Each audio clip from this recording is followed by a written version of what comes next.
what's up? You know what time it is. It's time for the best 120 minutes of your day.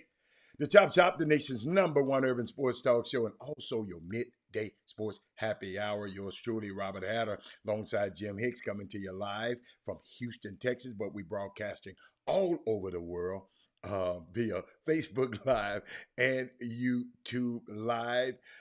Great Women Rock Wednesday, my favorite day of the week. You know it. If you don't know it, yes, I got five sisters, daughter. Let me tell you something. Very, very powerful women that plays a big part in my life. So I celebrate them every day, but I just like to give them their own day uh, uh, on the Chop Shop. So shout out to all the women's, and as customary, we're gonna announce our starting five, and it's on Wednesdays. Always women, guys. I see you up there, and I thank you guys. But you know, on this day, I acknowledge the women. Starting five today: Mindy Collins, Sonia Billingsley, Brandy Nickerson, Dale Griggs, Kim Jackson. I got to get those girls an award. These women, Anessa Ville, Kimmy. Let me see. I got Kim already. Who? Let me. Who? Tamika Withers is my sixth lady of the day. Then we got Anessa Ville. You know, I'm gonna shout out to all my girls. Y'all just got to hold up a minute. I think I said Tiffany Sanders. Who else we got? Candace. What's up, Candace? Uh, um, but before we go anywhere, man, don't forget to tag somebody, tell somebody, text somebody about the Chop Shop. Tell them the Chop Shop on right now. I know. I know sometimes you don't want to push, you don't want to bother people, but hey, they'll bother you if they had something great like this in their lives. So text everybody, tag somebody, especially like your last five people who text you. You know they wanted something anyway. So text them back, send them the link, and if you're not a subscriber to our YouTube page, go to YouTube and type in Chop Shop HTX, and subscribe to us there so you can be a you have a presence on both pages and stuff. Some happen with Facebook. You can always be able to reach us. Some people, and then I found out some people I've been finding out that. See, I don't know if you know, you've been around a while. Our old Facebook page got hijacked by Facebook. It's just something happened. They haven't sent no explanation. So a lot of our old people are over there. They don't know. They think the show is just off now. Some of them, who don't know none of y'all, they think the show is just not there. So, a friend of mine called me and said, "Rob, I thought you wasn't." I said, "Dude, no." And I sent him the new link. So some people you have to send the new link to because I didn't know. I see they having I see y'all tweeting out there about the summer basketball. You people love summer basketball. I love that you love it. And Trey Phillips, I was waiting on you to get on the feed. Happy anniversary to you and your wife, Tracy. 31 years, man. Hold on. I got something for you over here. 31 years, I got to give you a applause first. And I got to give you 31 years, man. Let me tell you something, man. A testament to who you are and a testament to who she is. It's Women Rock Wednesday today. Miss Tracy Phillips, you rock because you done put up with Trey for all of those years. Thank you so much. I love it. I love to see that, Trey. Oh my God, y'all just don't understand. Happy anniversary. This is how we do. Chop Shop is like no other show. This how we do it. I see somebody that Kim is glued to her set over there. What's up, Ivan Pettit? She glued to her set. What up, Chop Chop? Let me switch over to you. Hey, Chuck, what's going on, man? Hey, I got so much stuff. Chris Walker coming on today. I don't know what's going on at the Southwest Exposure Camp. I haven't got an update yet, so whenever I get an update, I'll let y'all know what's going on over there. What else going on? Let's share the show right now. Ain't enough people watching the show right now. I can't give all this good news. Let me get me a drink right quick. Hold on. Daryl Anderson, him and his wife out there traveling somewhere. Daryl, I don't remember the place you're in now. You'll be in so many places, Daryl. I can't keep up with you. Shout out to Daryl Anderson, him and his wife, always flying all over the world. Let me see if I got a text yet. Let me just look right quick. You know I can't multitask that good. No text.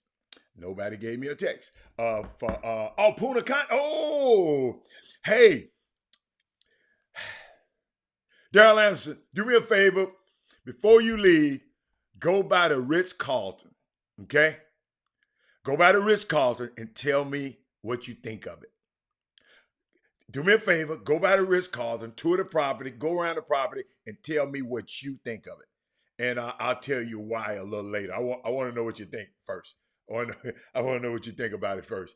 Let me see. I got a couple of things that we're gonna talk about in the news, and then we're gonna get it. We got women topics, but let me see. It's something real unique I wanted to talk about.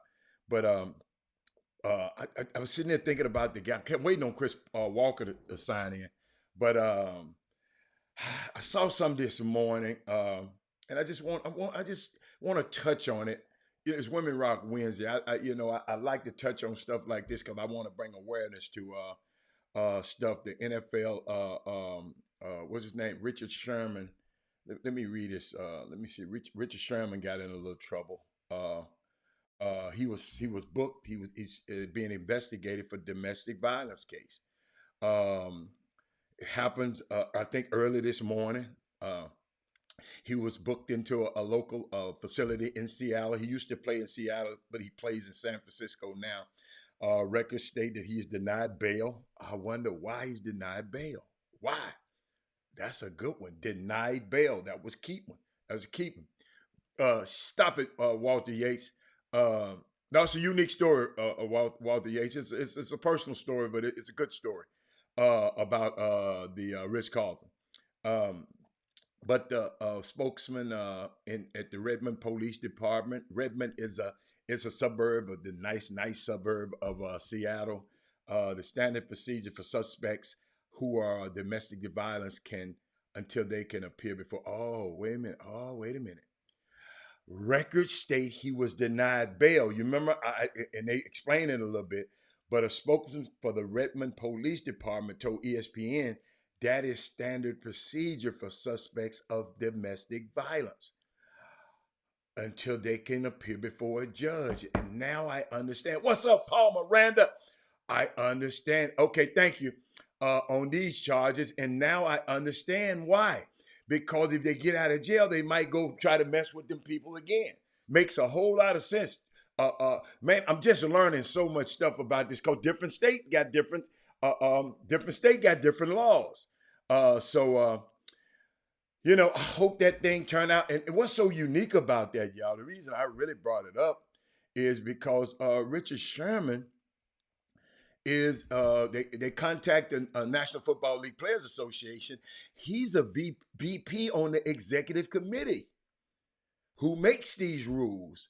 The players have to go by, and like I was telling somebody this morning who I was talking to on the phone, man, Richard Sherman is human just like everybody else. What happens in society is going to happen in the NFL. What happens in society, what's mirrored in society, what happens in society will be mirrored in the NBA. What happens they're not exempt from doing these things. Because the first thing my guy was telling me, he said, man, these football players, man, it's happening everywhere. It's happening everywhere.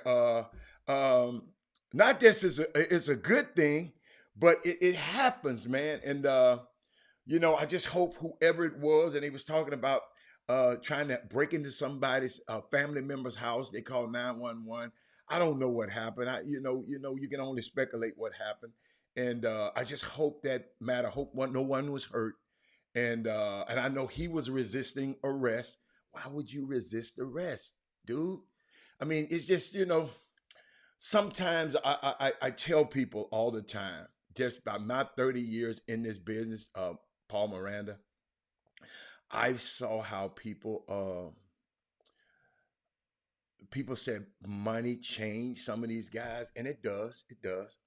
But whatever you were before you got this money, it magnifies. I mean, it's just if you were a thief when you was in high school, you used to steal people's stuff. No matter how much money, you're gonna be a bigger thief when you're gonna be a 10 times thief when you get money. If you was a cheater, you're gonna be a bigger cheater when you get money. If you was a if you were whatever you were. So don't think that, man, he got all this money. Yes, he got a lot to lose, but he's still human. He's still the person that's gonna make mistakes. Some of us act like we don't make mistakes.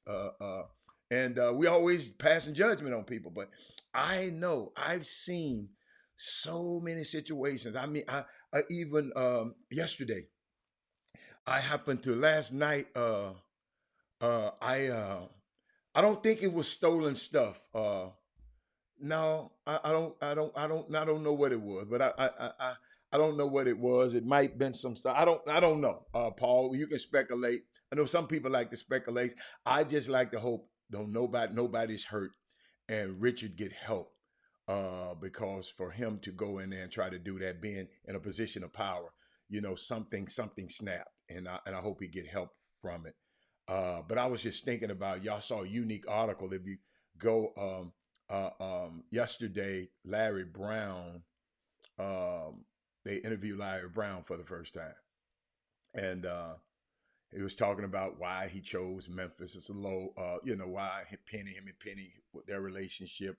Uh, we're talking about Richard Sherman. Google Richard Sherman. Richard Sherman, cornerback for the San Francisco 49ers. He was arrested and denied bail.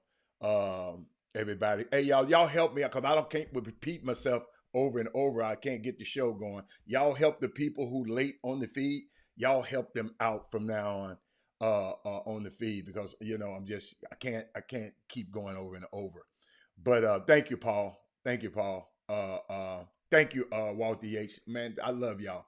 But it's just but if you get a chance, if you ever was a fan of Larry Brown, I'm a bigger fan now. That's unique dynamic of an 80-year-old man working for a guy he used to coach. And when he coached for Penny, that was a bad year. Penny was hurt. The team was bad. But Penny remembered that, and he said, I want my staff, and I want me, and I want the everybody on my staff, from the GAs to everybody, to summon this great wealth of knowledge from yeah, 'cause you can be from Stanford and do stuff wrong too. People from Stanford, people from Howard, people from all kind of schools do bad things. I was replying to Karen Roach talking about wow, from Stanford grad. They don't matter where you come from. Don't matter where you come from. What school? I mean, you need help. You need help. Just because you went to Harvard don't mean you got everything together. You just went to Harvard. They called Jeff Bezos' wife caught him sending them penis pics to women, and he went to one of them schools. So, but it was unique. The interview with Larry Brown and the interview with Penny, I found it a dynamic. It's no coaching dynamic like that in college basketball. Yes, that's my school. Yes, I love it. But I was not entertained. I was greatly impressed by the interview. And Penny stepped up like a CEO. Penny said, "I want." You remember I told y'all a long time ago. Uh, uh, Stop it, Barry. You remember I told y'all a long time ago. I got this habit every time I'm around an older person. I just sit down and just talk to them with reverence. See, every time I see an older person, I always treat them with respect. I treat everybody with respect, but especially respect for our older people. Because guess what? They are walking encyclopedias. They got a wealth of information, y'all. They're inside of them that if it's not in a book, when they die, it's gone. So Penny, I guess he listened to me sometimes. He's smart enough to say, man, I got this valuable resource right here. I had to fight 3 years to get him because he got something that I want. Penny said he got something I want, and I want to be able to get it so I can give to other people. But if you're blessed enough to have older people in your family, man, I mean, I know some people. I go over their house, they be laughing at me. I go straight for the grandma. I go straight for the grandpa. If I'm around y'all, I always want to talk to the patriarch and the matriarch of this, because once they're gone, all that information goes to the grave with them. So guess what? I'm trying to get it out of them. Penny, I was a shout out to Penny for 80. This man has won an NBA championship. This man has and a college championship. This man has played college basketball and he's coached it. He is play, I mean, he was a star, Larry Brown. Thank you, Dale Griggs. So much wisdom, y'all, that we got walking. I tell y'all, I can't pass a library. Now, when I go to a city now, I got this thing, y'all. Guess what I try to do? I find out where the oldest bookstore in the town. So I can go, hey, Madonna, I can go and look up the book. I want to find books. I like books. You follow me? I want to go what some of the books that, I ain't going on Amazon all the time. Some of these books ain't found on Amazon. And I just learned about that not too long ago. I've been having the practice. Whenever I go to a town, I try to find, especially the black bookstores. I want to go to the black. So that's just my little thing. That's just something I do. Yeah, y'all don't have to worry about it. I just like that. Women Rock Wednesday, right? I got to shout out to a young lady, Misha Green. I was looking at the young lady, Lovecraft County. If you have a chance, watch it. I talked about it the other day. I mean, I won't wish Chris was here because I want him to contradict me. It's not fun me just sitting up here talking. Matter of fact, he usually on time. Y'all give me 1 second. I just want to text him right quick. Say, where are you, man? It gets contagious around here. But yeah, it's Women Rock Wednesday. But young lady named Jernay Smollett, Jesse Smollett's sister, and this young man named Jonathan Majors. They were nominated for Lovecraft County, and I was marked the first time a black leading actor and a black lead actress for the same drama series have ever been nominated in the same year of the Emmys. If you know anything about the Emmys is always Lily White. Um, it's unbelievable, but the unique thing about it, y'all, this young lady, man, Misha Green, this director, Jernay. This is what I love about this Women Rock Wednesday. Jernay and her, in one of her tweets, she says she met this genius. This how, hold up, y'all. This is part of the governance structure, how we see each other. She called her director, the creator of the show, that she's the actress. Jernay is an actress in the movie Lovecraft County. Go check it out. Great, great movie that got this that didn't get picked up by HBO again, and everybody wondering why. And I just want to put it up there while I'm talking about them, so y'all can have a visual of what's going on. Let me see where my girl at. Check her out right there. Let me see. Hold on. Let me see. That's Misha Green's tweet. I'm gonna talk about that tweet. Lovecraft County. If you've never seen it, it's a black woman. It's got 18 Emmy nominations for including outstanding drama series. They got all of this, y'all, and HBO said, I'm not gonna pick it up for the next year. I wonder why. I mean, And you know, and a lot of people say, well, maybe she didn't write it for but one season. She's so crafty. Look what she put up there, y'all. I'm just going to leave this right here. She put a table of contents of what she got for the future. Hey, I love these black women, man. They just rock, y'all.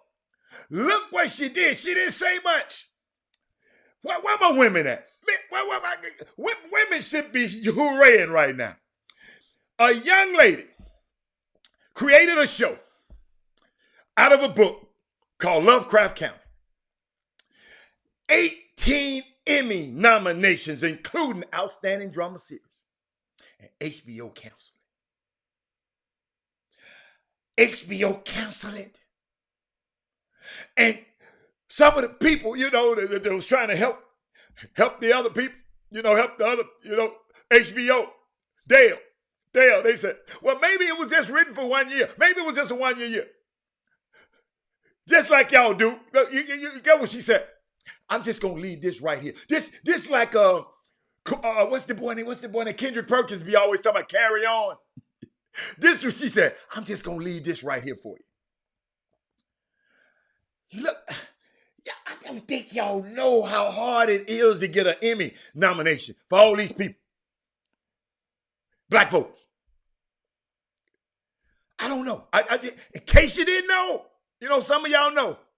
But I can tell a lot of y'all didn't know. But I'm so proud of, but this is something that Jernay, the actress, wrote to Misha Green. Women, men, gentlemen, that's how we need to start talking about each other. She said, I met this genius, Misha Green, 6 years ago, when she cast me to play a Rosalie in the Underground. Misha Green also did Underground on WGN. She told me then we were going to be best friends. Later, she said, I'm going to turn you into a superhero. Just watch. Today, she said, Sis turned me into an Emmy nominee. That's what I call belief. You remember what I was telling you about yesterday when the guys calling, the guys tweeting and talking about Houston and talking about this? Y'all, I got the, you know, I got to the bottom of that. It's a little selfish. Some people, y'all got to understand, it's all right sometimes to be selfish, but don't be selfless. Some people just want their program talked about, but we'll get there. But I'm sitting here as a shining example that it was okay to shine light on Paul Miranda. It ain't gonna hurt Robert Hatter. Paul Miranda lives in Dallas, but guess what? He supports a show in Houston. We got to get where. I'm sitting there thinking about this young man. I asked y'all yesterday. Yeah, I'm going to go there. It's a good time to go there. Y'all named the media people in Dallas. Y'all put them names up there. I know most of them. I don't know Bossy. I don't know the 747 something guy. I don't know him that good. I heard about him. I don't know him. But I knew the rest of them. I know Paul. I know Stacy. I know Alan Branch. I know Ani. I know those guys, right? But then y'all had problems naming our guys in Houston. Maybe y'all don't appreciate these guys. I look at Extra Eyes Media. It's a media company. Y'all, I remember somebody mentioned Bobby Benjamin, but nobody mentioned Gary Carter, who be at girls' events, women, cover y'all girls, y'all boys, y'all national. He be everywhere. Nobody mentioned the young man. I'm saying, instead of us complaining, not y'all who didn't complain, but we want the Houston media. Is it the Houston media? You don't even know who the damn Houston media is. And then I talked to Mr. Uri last night, and guess what he was so mad about, y'all? Robert, and I understand it. Paul Miranda, Uh, you had Kuzali in Atlanta, wherever that was, wherever UA Rise was. Y'all help me because I can't. Y'all forgive me. You had Kuzali, the defenders. RL9 was there, and them, and no media person from Houston was there. That's why he was mad.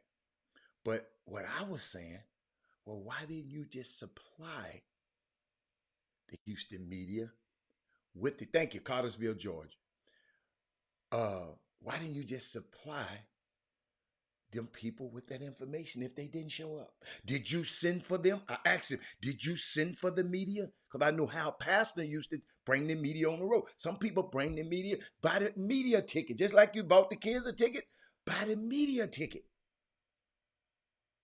But I know it's not in some of y'all's budgets, but one more ticket after you spend all these tickets, maybe we need to start putting the media.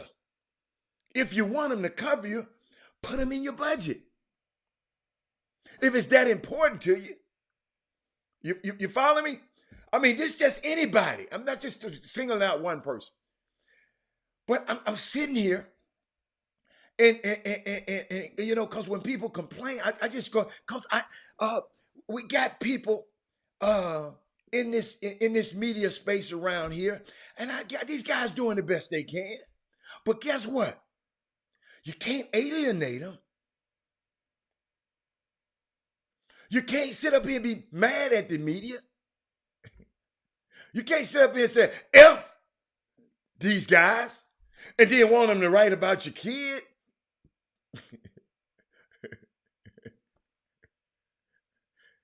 And some of us are so illusional.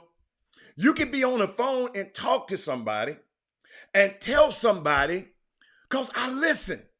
And you tell somebody something, I'm going to listen, and then you say you don't do that, but you just said it to me. You just talk negative about another kid, but you came to me. I never talk negative about kids, but you just talk negative about another kid. But no, I'm just trying to lift my kid up. You don't listen, ladies and gentlemen. You don't have to talk about somebody else to lift your kid up. It makes you look like a clown if you're doing it. I'm sitting here, I'm just sitting there thinking about it, man. Maybe we need to define what is media to some of these damn people. Because you got a media company called Extra Eyes Media that's writing about everybody's kids, and you don't respect that one. You don't even mention them on the damn screen. Because y'all in a hurry to talk about the beef that's going on between two guys that you mentioned. That's why I said yesterday, and people, I know it went over their head. I said, let's elevate the conversation. When I talked to Mr. Uri last night, I elevated the conversation, Shanquetta. And guess what? Then I found out what he was really mad about. But he had some great points. But why didn't you just come out and say, you just want more media attention? You feel your player is better than everybody, but everybody don't feel that way about that same player.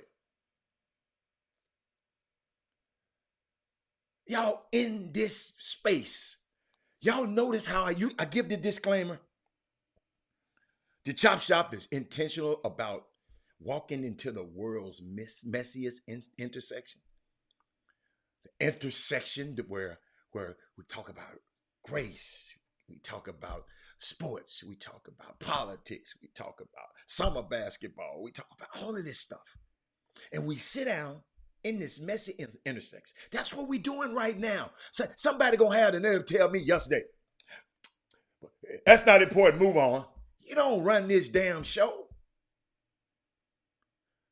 I just don't understand the mitigated gall of people to tell the people to move on. You move on. Nobody come on here to see you comment. We got to start being respectful, man. I'm not going to let y'all disrespect this show. I don't care if you never watch it. Because I was trying to respect every last one of y'all. So I'm going to demand respect for this thing. All I'm trying to do is figure out. Like, look here. Now we got somebody else trying to run the show again. Bring Yuri on the show. He's been on the damn show.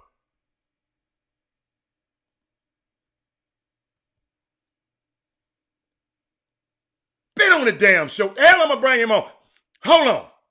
Look at this. Now, the average age of those guys that are playing over there is under 35. And that's playing in the Pro City League. So the times change. This city has always yielded talent. He's been on the damn show before. That's what I'm talking about, ladies and gentlemen.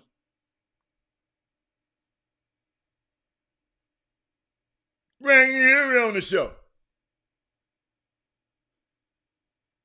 Not having no foolishness on this show so y'all can laugh and grin all the goddamn time. Excuse my language. It's time out for foolishness.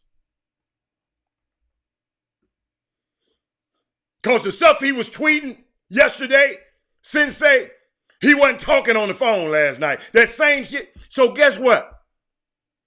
No value. He was just, he had a personal beef. So you want me, Sensei, to bring him on here so he can talk about his players? Get the hell out of here. Y'all, somebody help Ivan Pettit with the live stream. I found it yesterday. They playing all the games. I ain't got time to sit there and watch all them damn games. But I'm glad y'all have time to. But when do JO3 play again? Anybody know? Can anybody tell me? I'm telling you, I don't know when they play. I just want to know when the Houston team play. What's up, Matt? I just want to know when the Houston teams play. Let me know when the Houston teams play. Put in the time, and maybe I'll squeeze some in today. But no, y'all, let's start respecting the platform. That's all. Are they playing 5? Okay. If the sun's still out, I won't see him. Hold up, I'll put it on my golf cart and right, because I'm going. It's 4:00 Central. Thank you, Sonya. Thank you, Stephen Woods. Stephen Woods, what are you there? Stephen, where's your team right now? Stephen Woods, you coaching right now? Where's your team playing at right now? Which one of the teams you? Wesley Yates them team, right? What time y'all play? What time Wesley Yates and them play again? I need to know. I just want to know. So I can move it around. What's up, Akisa Stewart? Oh yeah, I know, but what time? Okay, the Hoops play at 7. Okay, all right, okay. I just want to know, y'all. I ain't got time to be looking. I'm flipping through there and saw all them other teams. I'm not watching them teams. But y'all help. A great way to watch it is free. Ivan Pettit. The EYBL, I mean, they just go all out, man. They got the kid, they got the 15 and others, they got everything. So you can watch little Johnny. That's right, because the parents can't go. Right? They've been somebody over in YouTube posted. Matter of fact, no, y'all can't get. Matter of fact, somebody in YouTube, because Daryl Barnes is the only one over there talking about he ain't got it. Kim, you over there, post it for Daryl Barnes for me, please. Pro Skills. Okay, yeah. Okay. I'm worried about the Houston teams, but I got to support Dallas. So Pro Skills won. Okay. See, them kind of games like that, I don't even want to see. You're going way up there. You ain't got nothing to do but play basketball and get beat by 30. And you're supposed to be one of the top teams in the country. Should have stayed your ass at home. Excuse my language. What else we got? What's up, Jameson? Chris Walker will be on shortly. Hey, Jessica, all from the Bowl. Okay, the Bowl, I thought, isn't it virtual? How is they doing it? Okay, AKAs, y'all. I got an affinity for AKAs. Okay, yeah. Okay, y'all know now. My sister Delta, though, but, I like the AKAs, and I like all of them. All the girls. So, Jessica, isn't it virtual?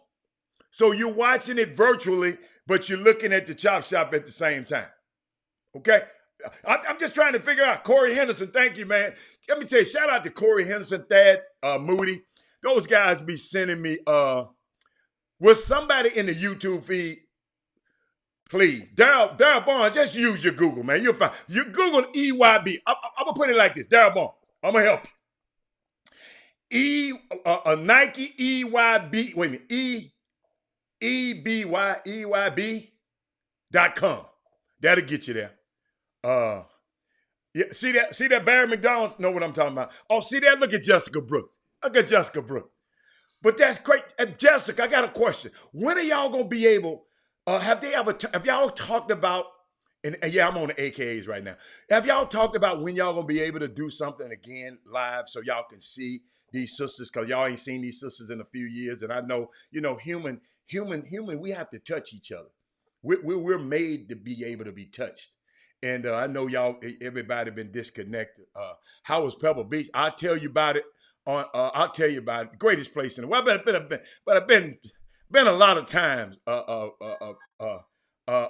Fob. So every time get better. This time I had a little more clout than I usually have. So it was. I got a chance to see things that I usually didn't see on this time. Kim said, "Are you not seeing my posts? I have posted 3 times." Okay, I'm sorry, Kim. That's Darryl Barnes. Darryl Barnes is virtual, but I'm just messing with everybody. But guess what? Guess who on the air? Guess who in the? Guess who? He got his shades on. I think he got his shades on. Let me bring him in, man, over there, man. Hold on, let me see. Let's see him. There he is. Center yourself and take your mute off again. Yeah, I can't hear you. Go back out and go back in. Go back out and go back in, Chris. Just go out and go back in. He's so boy. The more I teach him, the dumber I get. Don't tell him I tell you that. But Visa said the AKAs has been good to me. I came out of one. Oh, I love that. Thank you, Alfio. I like that. And I got a great AKA story too.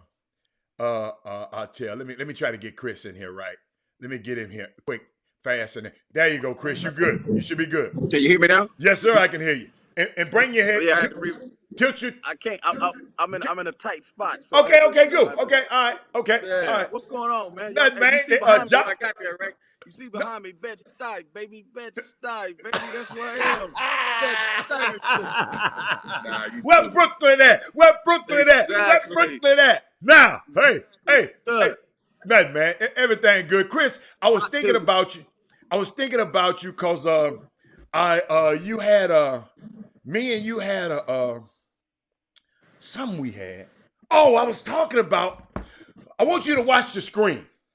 I want you to look at the screen. I got something. This is just for you. I did this just for you.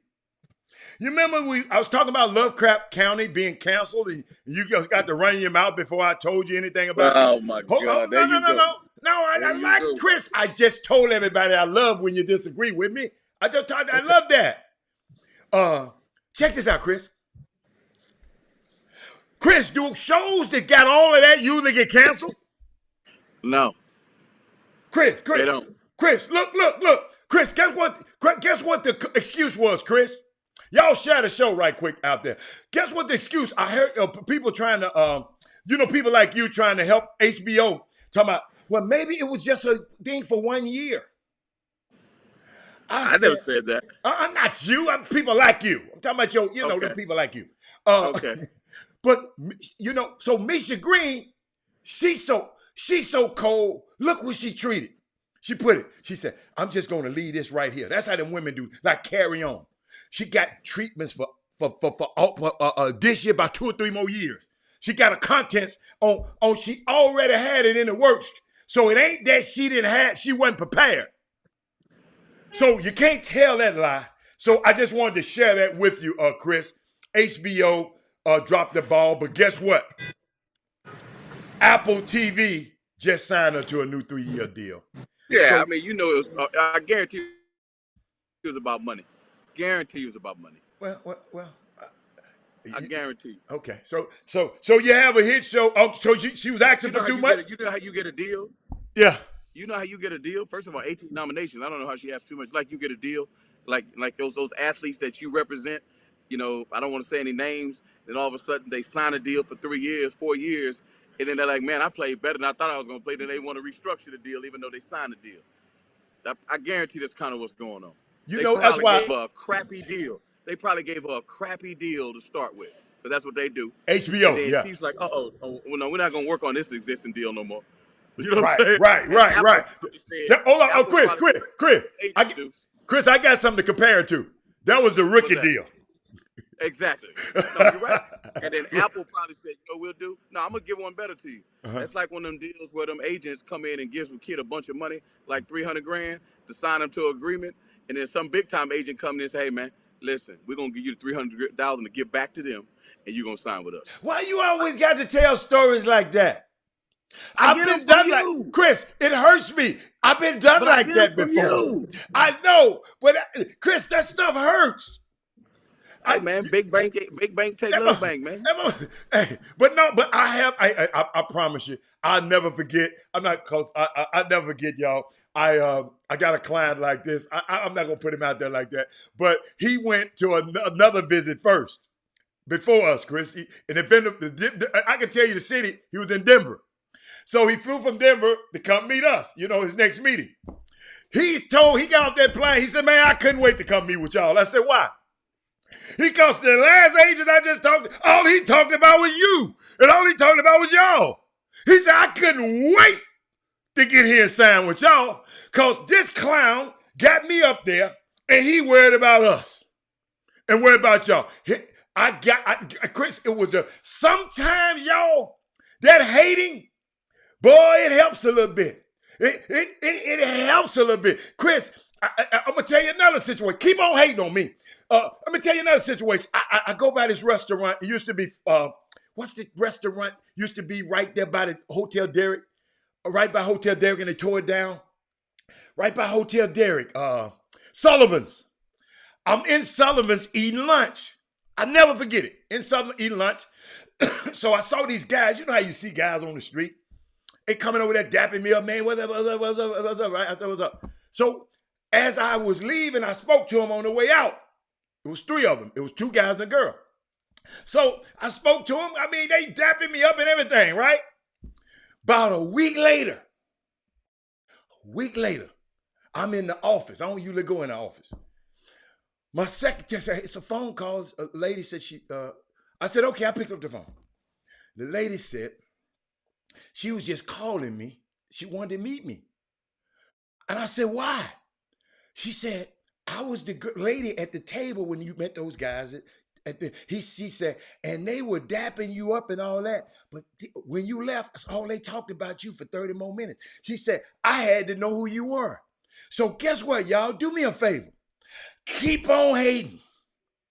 Keep on hating, Chris. Because I told people this story about people talk about your back, behind your back. It's some instance that God talked behind your back. God might got something in your plan behind your back. Who is that? Quincy Jones tell the story about Oprah Winfrey. Him and Steven Spielberg was up trying to find out who was going to play Celie in the movie. And they were sitting, and Quincy was watching the news in Chicago, said, I like that girl. She was on the news. She was no actress. But I like that Celie right there. They were talking about Oprah behind her back for a year. And guess what? That changed Oprah's life. So guess what, y'all? Let them keep talking. Chris Walker, behind your back. And Chris Walker, Kim Jackson said she liked them shades better. She liked them Kim shades Jackson, better. nobody listen to her. I like old Thaddeus Moody. You know those Chicago dudes, they always got to talk about something, talking about Candace Parker being the first lady, WNBA lady, on the cover of NBA 2K. Do you think it should have been her? Of course I think it should have been her. That's a great topic. That's one of my topics. Hey, a great topic. Hey, Thaddeus. Why not her? Part of the media now. She got a show. She got podcasts. She done transcend sport. She is a lady that talks about men's sport. She's on TNT. She was the first, I think, the first lady on TNT. Is she any good? I'm not any good. Is she the best player in the league? I thought they usually put like the best players in the league. I guess you didn't hear what I just said. I just asked the Sometimes question. Luka's not the damn best player in the league, but he's on the cover. Whoa, Matter of fact, he's not the best player in the league. He won top 5 players in the league. Come The on. hell out of here. Okay, He not one of the top 5 players in the league. Luka Doncic not one of the top 5 players in the All league. right, okay. This is what you're talking about, right? Okay, this is what you're talking about. Was Dirk the best player in the league? No, that's Dirk. He on the cover too. They got several. Chris, you had to go read. Dirk in the Hall of Fame. Chris, you can't Dirk in the read Hall this of Fame. clickbait. No, I'm not talking negative about bait, but this is a part of the campaign too. This is 75th anniversary. So they wanted a woman. That woman there, her impact on the game is a lot better than you think it is. Go look up her resume, Chris Walker. Go look up her resume. Okay, that's Dirk. Hold up, let me hold up. This is how she gonna look. I'm just giving it to my people. She's on one. Then I got Luka. You know, I'm just explaining to you. Somebody else. Luka's on one. Okay. So Chris, that's what. Yes, I think. Who else? Who else you think it should have been? I mean, you're talking about 75th anniversary? It's the 75th anniversary of the NBA. This is Okay. their they just commemorating the history of the game. So of course they're gonna bring the women in. I'm with you. That's all but you asked about her. Who else? She's still playing. Lisa Leslie? She ain't playing no more. Right? So, boss. You're right. She's not playing no more. No, so I'm just trying to help you out, man. You know I can name some other names, but I'm gonna leave it alone. You know what I'm saying? I can name some other names. Who Maya Moore? I can name some Is other Maya names. Moore Tiffany on Cooper. TNT? like I Tiffany told you, Cooper. man. I told you. She's a part of the media. She's part of TNT's team. She got a podcast. She got this. She got this. I'm just telling you. Her visibility. Maya Moore got that boy out of jail, and he been tearing her little behind up. You ain't heard from her since. Stop that. You Hold need up. to stop. She You got need to Junebug. stop. Junebug got that pent up, that penitentiary You thing need up to out of there and came in there. You ain't heard from You need- Maya Moore no more. Yo, you ain't dog. You ain't right. Chris, Not tell right me what. saying Chris. She didn't even play this year. She said, "No, sir. I'm finna get me some of this Sir, penitentiary, man." that. About She y'all. might be pregnant. Huh? I think she's pregnant. Ain't she pregnant? She not I pregnant? don't know what she is. But no, they That's talking about I'm wrong with you, man. wrong. You're not right, No, man. think about it. Maya Moore said, "I'm quitting." I'm thinking she quitting. Hold up, y'all. I'm making light of it. I'm thinking she quitting just to go get people out of jail. She getting a particular piece of meat out of jail. Listen to me, y'all. She was getting man. a particular piece of meat. Man, yo, Huh? it's Women Rock Wednesday. What's wrong with That's you? where I'm talking about. Them women know what happened. But I mean, Okay. she might be pregnant. She Hey, might hold want to on. start a family. I'll be quiet. Women, tell me what's happening. There's something wrong with you, man. No, There's no, something no. wrong with you. Where my girls at? Kim, You tell need me Jesus. what You need happened. Jesus. Huh? You need Jesus. You need I Jesus. know There's something it. wrong with you, man. Yeah, look You at need Jesus. Anson. I'm telling you, the women know what happened, and she married him. Okay. So she ain't got time. So we couldn't put her on. Hold up. She probably wouldn't have had time to pose for that picture. She was posing for you something did. else. She didn't have time to pose for I'm that done. picture. Hey, I'm about to blog off. Look man. at You Marissa. fired, man. I'm not messing with you, man. Hey, Marissa talking about what kind of meat. Marissa, you Miss something wrong Marissa, with quit Marissa. being messy. Boy, you need to stop. That's Marissa right there. I didn't say that. You I ain't shouldn't say have all said that. it. You shouldn't have said it. I'm sorry. What kind I'm of sorry. meat? I'm like Stephen A. Smith. I apologize. You I need Jesus. apologize. You need Jesus, man. Hey, she was also Jesus. doing mission work. I know she doing mission. She was She was exhausted, on a mission. man. She was exhausted. I She was seen the exhausted. 30 for 30. I know. I know about that one. I believe you me. I just saw the 30 for 30, but I'm just telling you. I don't know how hard she'd have been working if it wasn't to get that man up out of there. That's all. It was a So, personal man, interest. stop, man. She knew the guy. It was a personal interest story. Okay. Something wrong with you, man. Herb Baker know what I'm talking about. Oh, I'm thank not God. commenting, man. Herb Baker know what I'm talking about now. Okay. You need to stop, man. You really need to stop, man. Herb Baker. So what else? Okay, but back to Candace Parker. Shout out to her. Great. I I think it's a great accomplishment for her.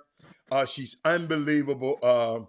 I had that on my list to talk Hey, about. can they get it? I mean, I thought they was gonna get somebody dunking on there or something. You know what I'm saying? Jeez. Hold up, Chris. Everybody can't dunk. Chris, you couldn't make a layup, but Man, you shoot that ugly listen, jumper man, though. don't get me started. But Chris, Don't get me started, man. I got Don't get me another started. Women Rock Wins topic though. A year All ago. right. And Trey Phillips, I hope I'm pronouncing the name right because I didn't look it up because they gave this information to me later. But it looks like her name is Benijah Laney. A year ago, she was cut from the WNBA. She finished the season as the 2020 most improved player and is now one of the league's best players playing in her first WNBA All-Star game. She had a remarkable journey, Chris. She was went from the waiver wire to first team All-NBA. I think Benijah Laney, I know you didn't know about it because you're over there looking, but those are the kind of things that I like to, I'm going to read a little bit. They were talking about her. They said she listened to one final apology and hung up the phone when they let her go, Chris. She said she wouldn't let herself cry, but not at first, but she was stunned, full of anger and uncertainty. It was June, less than a month before teams were supposed to arrive in Bradenton, Florida for the WNBA bubble, which was, in the bubble for a pandemic. Indiana Fever general manager Tamika Catchings and coach Marion Stanley had told Laney the team was cutting her. Laney had already packed her gear for the bubble, her sweatpants, her t-shirts, 2 outfits. She wasn't sure she would ever have the occasion to wear in the bubble, but she folded them up and put it in the bag anyway, and put it all in her Jeep Wrangler. And they told her they didn't want her. And then they finally said, okay, let's go. So she all-star right now, y'all. Herb the deep opportunity. It just, and that's what I've learned about this league and being around this thing for 30 years. That's why I tell people, man, I've been around this shit for 30 years. If you don't come try to get this knowledge that I got of being around it, then that's on you. I've showed y'all the way y'all can, young guys trying to get in this industry and ain't never called me, and I don't even understand it. But God bless you. That's because you be hating, man. They know you be hating, man. That's the word on the street. Boy, I would say this. I don't want to do this. I was gonna say something about hating. I was gonna say something about hate. Because Sam told this girl that one time, I'm too blessed to hate. That's how I put it like that. I'm too blessed to hate. But there you go. But I think it's a unique opportunity. But Chris, I got a little clarity. And Chris, help me with this. I got a little clarity because I called John Urie. We ain't gonna spend much time on him, but I called him last night, and his, you know what his main thing was? Out of all of that tweeting, you know what I said, what? Tell me what you want me to know. He didn't mention the tweet. Get what he said. How? You had my team, you had Kuzali's team, you had the defenders, and you had the RL9. All of us was in Cartersville, Georgia. No Houston media was there. My guy is the best guard in the whole. My guard is the best guard in the country. Ain't nobody talking about it. I said, them folks got a job to do. They can't say that, what you say. and what I told him, I said, why didn't you, if they wasn't there, did you make sure you send them the information? No, Chris, you don't have to mute. It's all right to hear that. It's all right to hear that. Go get the chop shop, man. We can hit Hey, listen, I just want to make sure they can hear you. That's No, all. they can hear me. I'm loud. But I sit there and just say, wow, hey man, if y'all in these AAU circles and these summer basketball circles,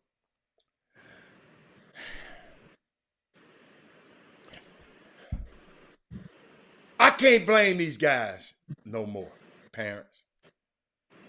I blame a lot of y'all again. Not Kim. I'm gonna say, Robert, you always blame the parent. Because nothing against nobody. But Chris, you said something key the other day. The young lady, Paige Beckers. Why you have to talk negative about somebody else in order for you to look great? We lift up everybody that's doing everything on this show. And all I'm trying to do is be an example. We got people who watch this show and know what a PGW is and still go out and be a PDGGW. How do that make you feel, Chris? Because, Chris, you back then when we came up with that term, and I know everybody, we ain't going to save everybody. I told you about Harriet Tubman. She said, I would have saved more if they knew they were slaves. But some of the people don't know they slaves. Some people don't think they're PGWs. But parents, if you got a top-notch kid and somebody say something about him on social media, let somebody else talk about it. You shouldn't get in that. Let me ask you a question. What is it that what is the goal of summer basketball? So I used to have this conversation when I run my team, and guys were like, "Oh, we beat T-Mac. Oh, we beat Texas Boys Athletic Club." I said, "Okay, that's good. You're right. Yeah, I'm competitive. I want to win every game. I don't like to lose. You know, I carry a big stick. So when you beat up on me, you know, it was a big deal. I had a lot of good players. But what was the goal? What is the goal of summer basketball? Now, everybody got their own goal. You know what my goal was? To make sure every last one of my kids play at the level they wanted to play at, to get a scholarship. That was the goal. That was the goal. Now, if they got accolades along the way, that's great. But that wasn't the goal. It might have been the goal for them. But the goal for me is sometimes I had to talk to my parents. Hey, that's not that important. It's not that important. Stop focusing on that. Stop focusing. You're focusing on the wrong thing. You know, we trying to get a scholarship. We trying to do this. We trying to do that. You trying to get to the league. Them writing about you. You know what I keep telling people all the time, and I see a lot of people. I've seen a lot of people. Them Paul Miranda, all of, oh man, you know, it's not like that anymore. Had a name a guy that's tweeted his way or Instagram his way to the NBA. Name that guy for me. Zero. No, none. Name that guy for me. None. So when they start talking about, oh, it's different now. Oh, it's different? You really think it's that different? No, it's not. It's not that different. No, it's not. You're not getting there. Dude, not by tweeting. Don't get there. Not by tweeting. I'm telling you. So why they pay? Okay, so why the parents paying for tweets? You know why? What do you mean? You know why they paying for it? They don't want the truth. Jimmy always say, if you don't want the truth, you'll do anything. They don't want the truth because the truth don't feel good. The tweet feel good. The truth don't feel good. Oh. I'm telling you. It doesn't get you there. I'm not saying not to do it. I'm not saying it won't get you some followers. I'm not saying it won't get you some recognition, but it ain't getting you to no scholarship. But followers right now is important, Chris. You can get a follower all you want. You're not getting a scholarship, bro. I'm just telling you, man. I got you. I mean, that's insane to think college coaches say, let me tell you something. I get paid X number of dollars to be a college coach. My job's on the line if I don't get guys. I go to the game. Do you think for 2 seconds, hey, man, we putting our schedule together. Hey, dog, do me a favor. We're only going to follow the kids with the most followers. Do you think that's what college coaches say? Hey, dog, if his followers ain't up, let's not go watch his game. I mean, like, people don't realize. I'm sitting there like, how do y'all think this happens? Wow. And who is telling you this? Wow. I mean, it's whatever, man. The game has not changed. It Well, has why not we changed. got guys like John Urich? If you can't play, they ain't coming to get you. But why do we have so the coaches don't understand either? So because we have coaches don't understand, they want their guys tweeted. Again, it's all again, like I said before. What's your expectation, right? You got to buy the room and sell the fact.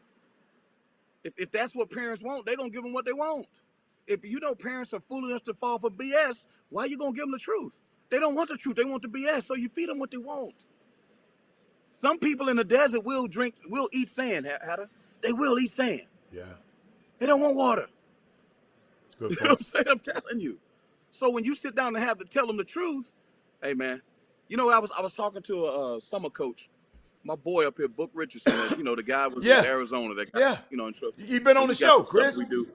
That's my man. I know. So we up here. We do some stuff together. And work the New York Gauchos. It was a guy that was in the draft. I'm not gonna say who the kid is. Highly decorated player. And I was like, hey man, I was at the combine. What the hell did that dude put his name in the draft for? Like, who told that guy? And he was getting misinformation, disinformation. And then by the time he wanted to get his name out of the draft, because a lot of kids didn't know the rule. They didn't know that if you didn't put your name in the portal by a certain time, you couldn't take advantage of the one-year transfer. So, like right now, if you want to put your name in the portal, you don't get to play right away. They had a deadline on that. Which I think is ridiculous, because guess what? What if a kid all of a sudden don't like what's going on in the program right now?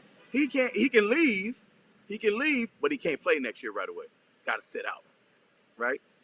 And I'm like, dude, who's giving this dude information to tell this dude he can leave, that he's got a chance?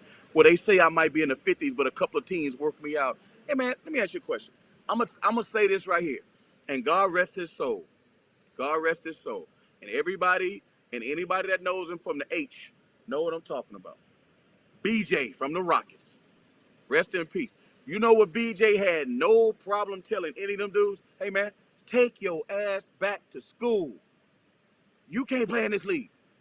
I don't care what them dudes telling you. You need to go back to school, man. But them dudes ain't going to tell you that. Boy, I'm glad you nodded. Go back to school. You are not playing in this league. There are some dudes that are putting their names in the draft have zero chance of playing in that league. I'm talking about SEC Player of the Year. They got him. Oh, he might be the 75th ranked player. Dudes, the Big East Player of the Year, they got him in the 90s. Like, we're talking about if somebody said to you, your son was going to be the big player of the year, there ain't a parent alive that you couldn't talk out of going into the draft. Boy, but again, you preaching, Luka boss. Garza was the Player of the Year. Luka Garza was the Player of the Year. And they talking about this dude going late second round. It's not an exact science. You know what I'm saying? You can't, again, my point is you can't fool your way, you can't Instagram your way, and you can't tweet your way. You can't fool these people, man. Stop that nonsense, bro. I'm telling you, you can't. It comes down to, are you good enough? It's a miss or make league. And guess what? It don't even matter if you make it sometimes. Because your makes may not be the kind of makes they want. You got to realize something. I'm just telling you. It's a great point. Which means there's good players that ain't going to play in that league. Hatter, you've been an NFL guy forever. There's dudes that's good enough to play in the NFL that don't make it to the NFL. Come on, man. Both leagues. All leagues. All leagues. Huh? All the leagues. There's dudes that don't make it. Matter of fact, there's a lot of them that don't make it. That story you just told about that young lady. Mm-hmm. Do you know how many women got the same story she got and don't make it? Wow. They don't make it. They don't get the call back. Oh, man. A lot of people don't get that call back. Coach, most of them don't get the call back. Great point. And they good enough. Somebody just said something. Kevin, hold on. Kevin, I want to make sure exactly, which is why most parents pay for tweets. Explain that. Kevin, you lost me with that one. Exactly, which is why most parents pay for. Why do most parents pay for tweets? You lost me with that one, Kevin Lewis. I'm just letting you know you lost me. You lost. When you lose, when you put it on this screen, expect for me to say something about it. I got you, but keep going. How much they charging for tweets? I don't know. I know there's a company. I know for a fact there's a company. Uh-huh. And I don't want to, whatever their business is, their business model. that pay for tweets, and parents, again, it's not all about just the tweets to get a scholarship. Some parents, right, they want to be able to go to the water cooler and talk about their baby. Oh, okay. So everybody don't have the same, Okay. I modus got you. operandi. I got I'm just telling you, some people just okay with their baby getting some shine. Okay. So they'll pay Hey, for it. guess what? That makes sense. It makes sense to me, but some people get mad about that. I'm like, man, if that's their business model, first of all, let's understand something about business. You can have the best idea in the world, but if nobody will pay for it and you can't get it to the people that will pay for it, you don't have a business. So if there's people out there, if somebody told anybody on this feed right now, hey man, I hear you. It may not be popular. Put a business together, a Chris. business model where you do tweets, then you'll be a billionaire. Every single person feed will put that Chris, business together and be tweeting. Chris, do Those me a people. favor. Because Kevin, now I know what Kevin, he said, to get college coaches intrigued and inquiring about your kid. College coaches go off of them tweets. You just said they did. They Lost their did. mind. They'll follow you.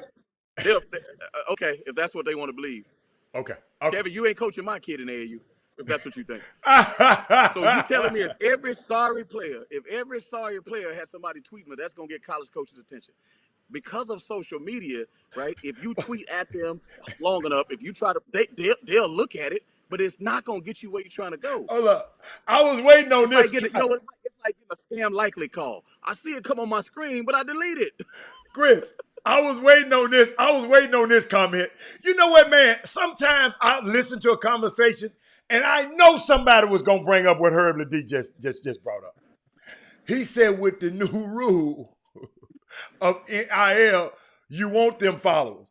But if your ass ain't going to play in college, you ain't going to need them followers. If you ain't good enough, you ain't going to go play in college no way.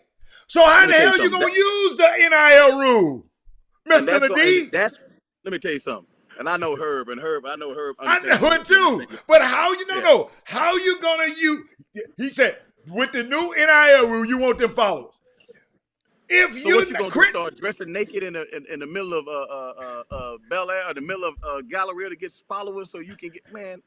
Let me tell you something. Chris, that's gonna be the one thing that's gonna catch people too. What? I was in a meeting yesterday where a guy was like, "Man, I'm trying." It was an agent said, "Look, I'm gonna sign the kid just." Because Mikey Myers is Mikey Williams is an anomaly. Trust me on that.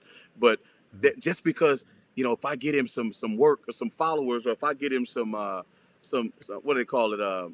Some money with the NIL, I'll be able to sign him when he finishes playing. I said, yeah, okay, yeah, that makes sense. So let me ask you a question. So you don't think for 2 seconds that you guys up here talking about, man, if I get him followers, he can get paid. Hannah, will you tell these people about people like Wasserman and all these guys? They'll just go put a marketing deal together and act like they getting paid because of the followers and just give them the money. That follower stuff, y'all can think that means something all you want. Them real players? Get what they call it. Hey, Chris, they got a new term. When I came into business, they got a new term out called marketing guarantee. Yes. The real dudes don't care about no followers. Chris. Hey, Kenneth Gamble, bring your son over here. I'm going to guarantee you a certain amount of money. Mark. Exactly. In other words, I'm finna pay your ass for you to sign with me. Exactly. He paying you to sign with him. Followers? And you're not realizing later on, you might not, if you're going to be a pro, you're going to get paid anyway. But man, these people right now act like they ain't never had no money in their damn life. But some of them won't make the NBA, and that's why I like the NIL, because it provides them with an opportunity, right? Provides them with an opportunity and to make money for themselves, which they shouldn't be getting anyway, right? Because I think they should be, and I even think they should be revenue sharing. I don't think the NIL rules go along far enough, because think about it. Them colleges still going like, let these do. We're going to let these do. Let me tell you what the colleges are saying. They got the thing. They got it nice and boxed up, right? They boxing them out. So y'all can't take money from anybody we take money from. Y'all can't make money if y'all wearing our uniforms. Y'all can't wear sneaker company if we got this sneaker company. Who y'all gonna make money from? Snickers? Like we already got who y'all gonna make money from? If y'all not getting the revenue from the tickets, right? If y'all not getting the revenue from the shirts that they wearing, if y'all not getting revenue from the parking, if y'all not getting revenue from the booster money, then What money y'all fighting over? Y'all think it's that much money for all these athletes? Because if that was the case, if you knew anything about the NFL, the NBA, all them dudes want marketing deals and they don't get none.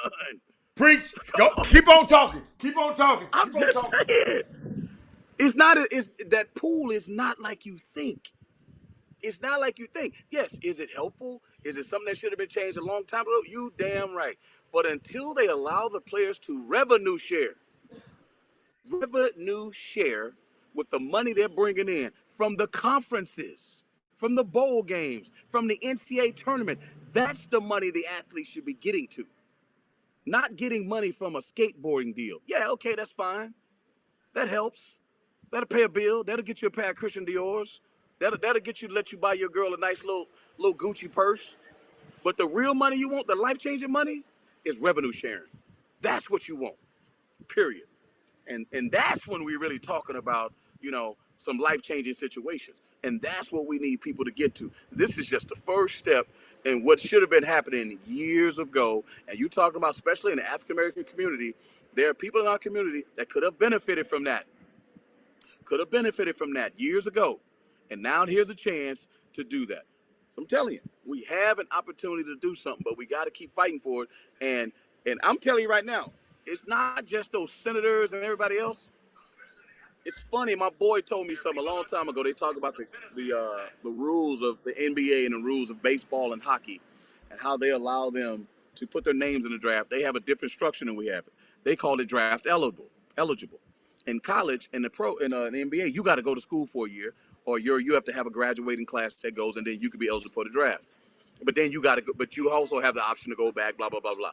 In baseball, they have a different rule. My boy told me that worked for the NCAA. Blew me away. He told me this. He said, "Chris, let me tell you something." He said, "Why is it that black folks?" This is not the opinion of Chris Walker. This is what he told me. He said, if a white parent had the best player, and some of these same rules were being enforced upon them, they would sue the NCAA all day long, just like the baseball parents and the hockey parents sue the NCAA all day long. And they end up changing the rules. But the black parents, because we feel we're so beholden to the collegiate system, we feel like I can't get there. If Nick Saban don't do this, I can't get to where I'm supposed to go. They changing the rules right on a Nick Saban head. It ain't about Nick. They'll go over Nick Saban head. But as long as we think John Calipari is the only way to get there, then white parents be like, man, damn John Calipari. I'm going to sue the hell out of Kentucky. I'm going to sue the hell out of the NCAA. And because John Calipari don't control the NCAA.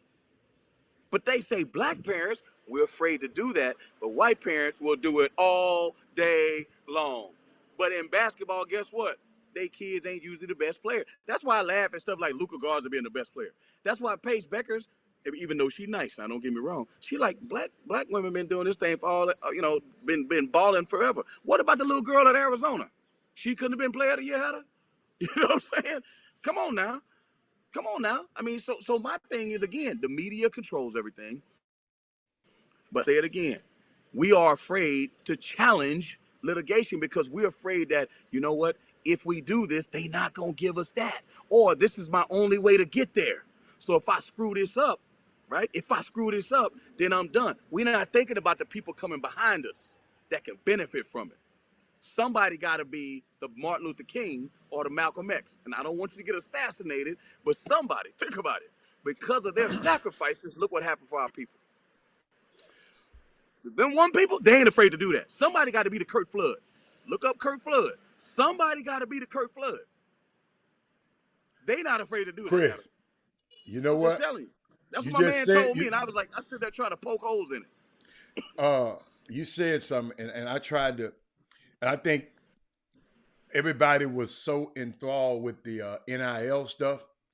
When the Supreme Court made that decision, Chris, it was some unique caveats that a lot of people weren't talking about, Chris, because to me, when I looked at the ruling, because I like to look at the Supreme Court rulings and stuff like that and read that, it sets up future lawsuits at the lower level courts, not the Supreme Court. And I'm gonna tell you why it sets up. I don't know how long it's gonna take to end true amateurism, but Chris, this idea that players can receive NIL rights when they allowed this to happen. I'll never forget Brett Kavanaugh said, he even alluded to it, Chris. He said, if players want to unionize and collectively bargain, Exactly. so you can be paid outside of the NIL. He left that open in the translation. So there's an indication here that there would be under legal standing, they're gonna have a chance. They're gonna have a chance. People gonna be suing people at these lower Absolutely. courts. I'm telling you. And I'm just sitting there looking at you. When I said this in the beginning, people just, but it's a bigger pie It's out going there. to happen. It's a bigger pie Oh my out there. God. That's what the kids at Northwestern tried to do, and they shot it down. Right? Everybody thought Ed O'Bannon was crazy. I don't want to use the word stealing, but Hatter, I say it all the time, at Kyle Field, and if everybody from Texas know where Kyle Field is, or Del K. Royal Stadium, University of Texas and Texas A&M, there ain't a game that they play that's not sold out. Kyle Field, 100,000 people on a Saturday, right? Drive down the road to Arlington, 100,000 people on a Sunday. Hatter, the dudes from the Dak Prescott getting $40 million. Why the quarterback at Texas A&M getting nothing? I mean, explain that to me. And reason I'm talking about this ruling, Chris, and I deep dive how it's important down the road, Chris. I'm not talking about right now. When I wrote some notes to myself, I said we're not just talking about the star player at Kentucky making $30,000 a year on his name engine like Chris talking about. Exactly. We're not talking about that. Right. That ruling, Chris, when we look back at 10 to 15 years, we will really say that it was about the collect. Y'all, I do this all the time. It's about the collective bargaining and the unionizing, the same way pro leagues did. That's why they became more powerful and can tell the NBA, I want half. That's NFL, right. I Royalties. want half. Because that kind of language, listen to me, y'all, in that ruling, that kind of language was used when Kavanaugh in that ruling. I know y'all just listening to and look at the article, but this the kind of language that open up this stuff for the future. Because I'm sitting there saying, why? And Chris, you was right on it. You said, why we worry about this? Look, it's gonna be years down the road because somebody got to be the Kirk Flood. Somebody got to sacrifice something. They get their college education. Right. Olga says on the Chop Shop feed, the Boomer Room, they get their education paid for. This is what I'm going to tell people. Because usually you get people, and I'm not saying Olga's this person, academic people who pay for their own education. They got school debt and all that stuff, right? Right? I say, if you look at the NFL, hey, how to do the NFL people, again, we talked about it yesterday. They pay for all their expenses. They do that too. They do that for the NFL too. Yeah. Exactly. They pay for everything. So education is just another expense. Yes, it's expense. And they don't cost them people nothing because man. But we're going to educate her, Chris. What's that? Olga, I'm going to give her something. I'm going to give her history. Give us some history, please. Chris, Olga, 20 years ago, the coaches wasn't making that much money. Okay? At all. Listen to this, Olga. Kids was getting what? The same college tuition, room, and board. That's right. Now the coach is making $8 million to $10 million a year, Olga. And what the kids get? The kids getting the same room and board they was getting 20 years ago. Unbelievable. So based on amateurism. Based on an amateur. Yeah. Check that. I'm gonna help you a little further, Olga. I got something for you. Olga, nowhere else in America can a business get away with agreeing not to pay the workers a fair market rate on a theory, Olga, that their product is defined by not paying their workers fair market value. Unbelievable. That's the theory. You know what it's called, Hatter? It's called the South. It's called the Confederacy, and how they built the South and the reason why this country was split with the Civil War. That's what it's called. So hold if up. they share the revenue with these kids, come on, man. Hold up, Uncle. I'm gonna help you a little bit further. And under the ordinary principles of the antitrust law, which the NCAA is governing under, it is not evident why college sports shouldn't be any different than the rest of these sports. The NCAA is not above the law. That's all we No, really saying. They're not above the law. You can't do that, Olga. Can't dude. do that. People don't realize. In baseball they used to have what they call the reserve clause. The reserve clause meant that once I had your rights, you were mine in perpetuity. You couldn't do nothing. That's what they gotta understand who Kurt Flood is. Once I drafted you, that was it. People don't know what the Larry Bird exception is. Like people don't realize this stuff is collectively bargained, Hatter. Coach, If you don't have you can't beat these people without collective bargaining. You got to Coach, have the right to organize. Chris, I offered to tell everybody, go read Spencer Haywood's new book. Man, Spencer Haywood had signed the richest deal in sports. He was him and Kurt, he did it in basketball. He did the Kurt Flood in basketball. He challenged the system. Chris, Uga, let me help you out, Uga. They signed him to this deal, Uga. A long-term deal, a lot of money. But he wasn't going to get but $1.5 million of this money up front. The rest of the money, them guys put in an annuity that wasn't going to be paid out to him till he 55 years old. And they put in there, Olga. Guess what else they put in there, Olga? He had to come work for the trucking company at 55 and 75, the trucking company that the team who owned him. To get that money, you got to come at 55 years old to work for the damn trucking company. Those are the kind of contract these guys were signing. And they just did it. And he fought to get out of that deal and went over to another team. He fought to get out of this. The Spencer Haywood rule that allows all these kids to come out of college or come straight out of college, and then David Stern changed that. So that I know, Olga, I understand, but Olga, that same room and board ain't got the same value no more. When Mike Krzyzewski could get $7 million, when he first got there, Coach, I throw one better for you, Coach. Huh? Okay. I thought Jim Boeheim been a coach for almost 40 years. I want to say almost 40, 50 years at Syracuse. A long time. If you watch the documentary of Sonny Vaccaro, right, his documentary, I haven't seen the name of it. Uh-huh. When he talked about how he's the one that, started getting the coaches paid from the sneaker contracts. Do you know the coaches made, what college coaches made in the 70s? They made like $20,000 a year. Yes. Do you know, I don't even want to say what my alma mater makes, but Chris Beard at Texas Tech, he was making, $4.5 million. So think about it. Chris Beard used to be a Division II coach, right? Probably making $200,000. Then he went to Arkansas Little Rock, probably a little bit more.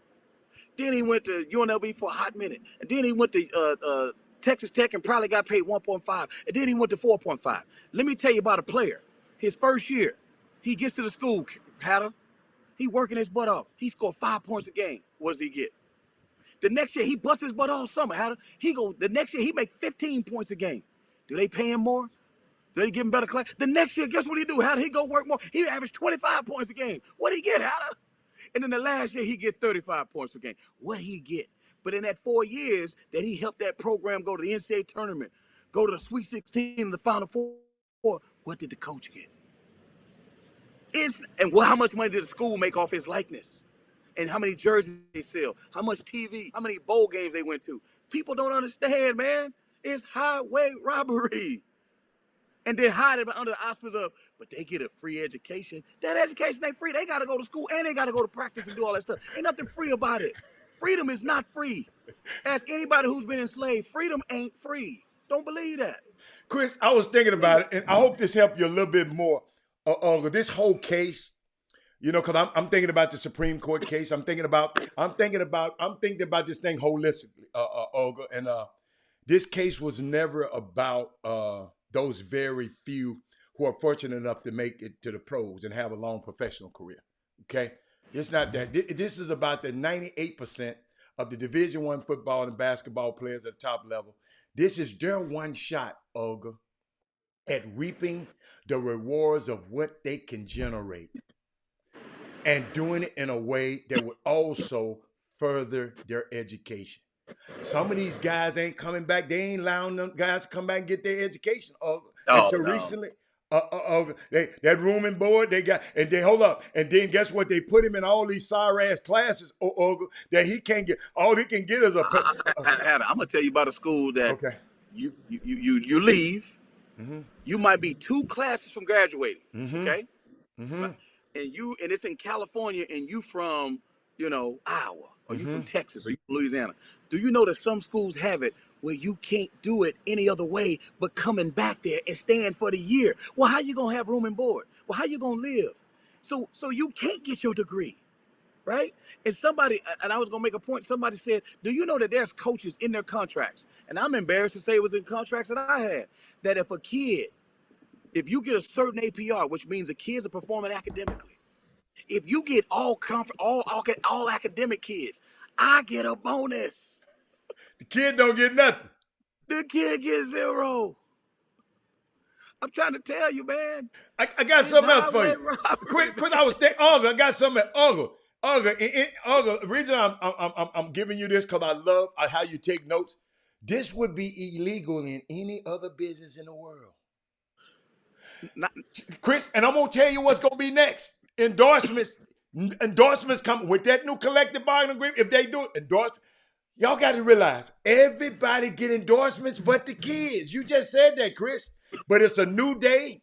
But and Olga, the reason we talking about this so passionately, after 30 years in this business, Olga, I've seen that the majority of these kids that we see on TV, they end up with nothing.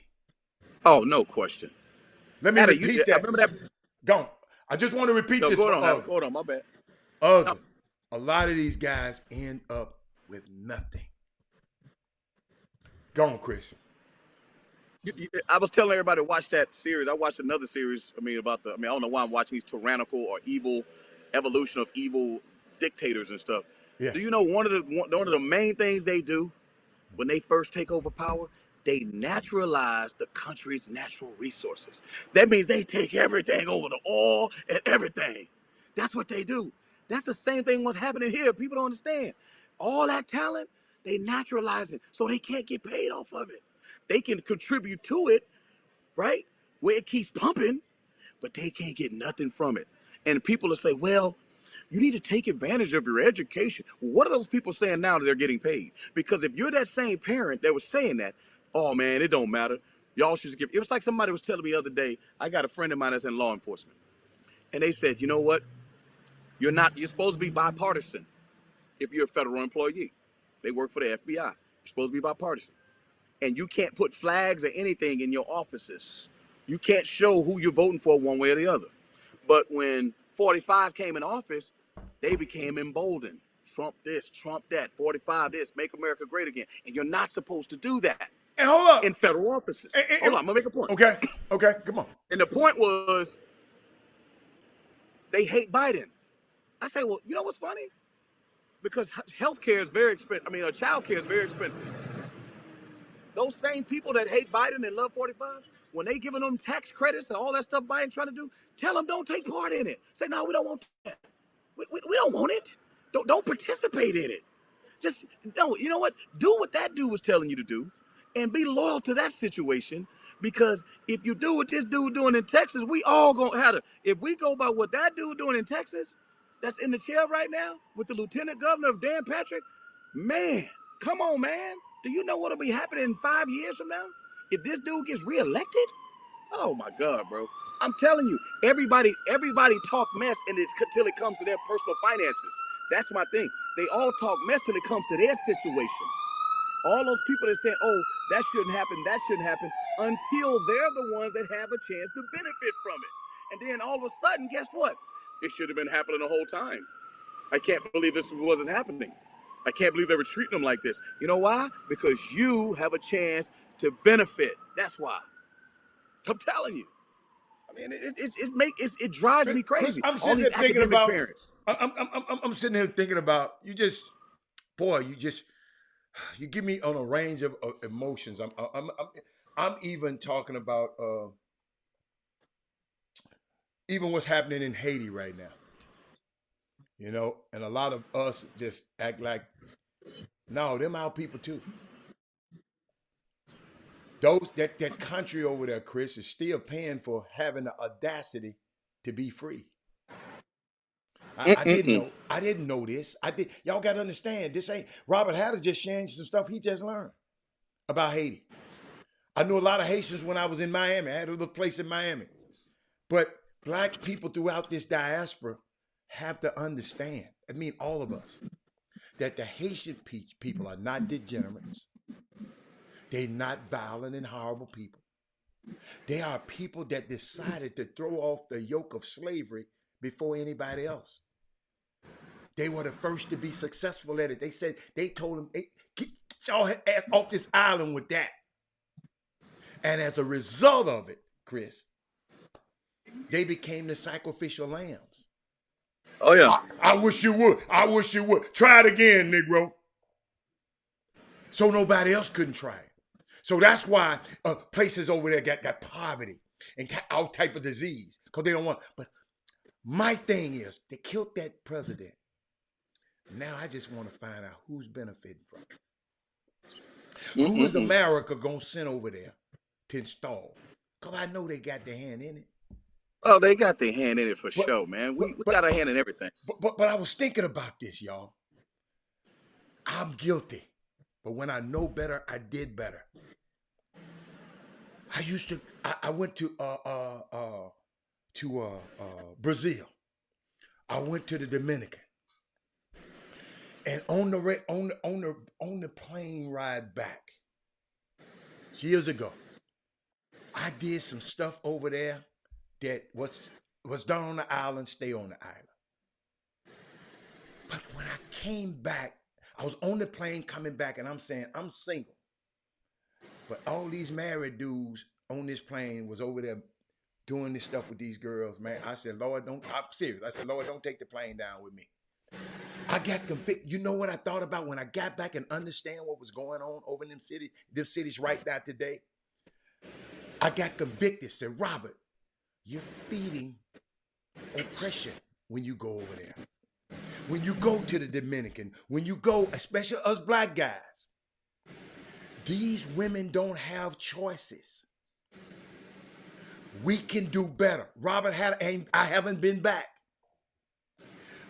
Let me show you something. When we go, y'all, and I know I'm giving you a civic lesson, but this we need to, right in the middle of talking about sports. When you go,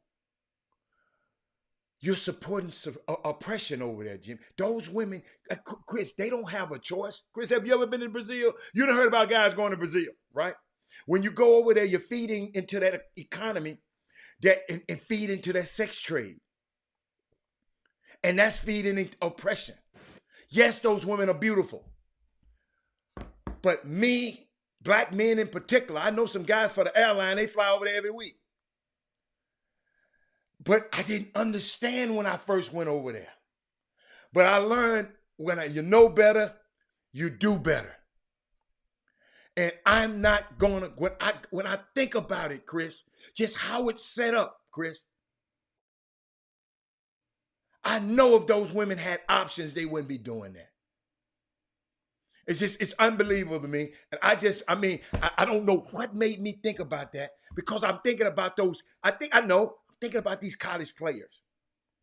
That the people at the top is getting all the benefits. And the guys that are working are getting the crumb.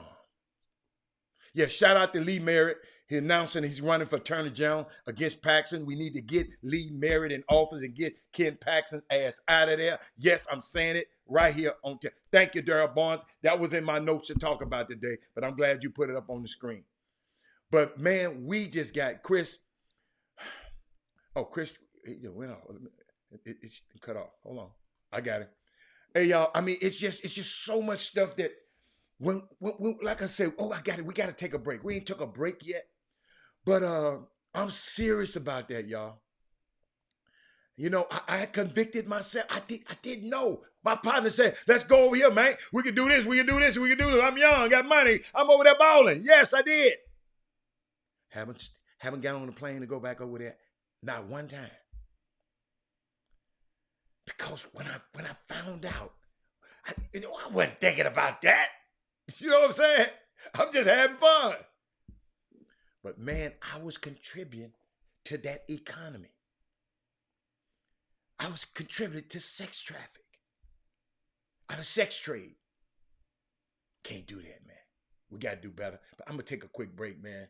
I don't know what, and I'm going to see what's going on with Chris. Chop Shop. We be back in a minute.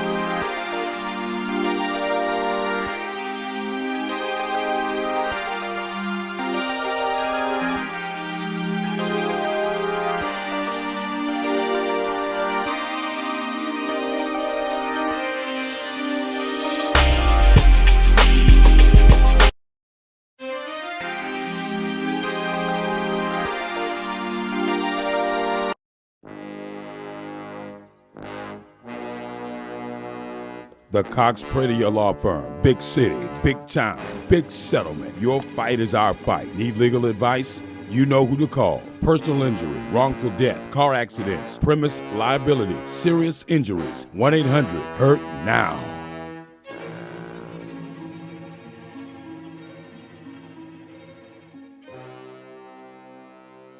Welcome back to the best 120 minutes of your day. The Chop Shop, the nation's #1 urban sports talk show. Chris weather is great up there in New York. Matter of fact, Chris is in New York. And if you see, it was great in there. His battery just ran down. He got to find somewhere to plug up. He was trying to be at Bed-Stuy Shores in Brooklyn, which was great. But I got some little information from the Southwest Exposure Camp. They sent me some stuff. I told you I was waiting. I can't count all these guys. There's a lot of them, though. 2, 4, 6. It's a lot of them. That's a lot of them. I'm not going to sit up here and count all of them for you, but it gave me a list of guys, but it didn't give me a number of guys. But today at 8 p.m., 8 a.m., the players had arrival and a wellness check. Then they had a pre-camp workout at 8:30, 9:15. They had a warm-up. Then they had games at 9:30. Then they had games at 10:45. Spectators were allowed. Wow, okay. Then they grabbed lunch at 11:45. They had a barbecue sandwich. They put that on there. 12:45, they had a camp review. This is the Southwest Exposure Camp. They had another stretch. Then they got games at 1:15, games at 2:15. And then they had a camp review and it's closed out. These are the reasons Jimmy is not being able to be on the show because he's conducting that camp. I got a question. Who have somebody that's in the camp, in the Southwest Exposure Camp? Tell me, if anybody out there, who does they have? Let me see. I got a couple of names. Let me hold up. I'm gonna call out some names. Maybe y'all know some of these names. Hold up. Let me see. Do I know some names? Y'all know Julius Morris? Went to the Legacy School. I got a Klein High School guy, Tahir Khan, Baylor Hendrick. Chris is back now. Let me get him back in there. I got you back, Chris. Look how quick I got you back. Chris, I was just talking about a couple of guys that's in I had to go to my phone. Oh, you did? Okay. All right. Just a couple of guys. Hold up. Alex Castero. Alex Castero's son. No wonder Alex not watching the show. His son is in the camp.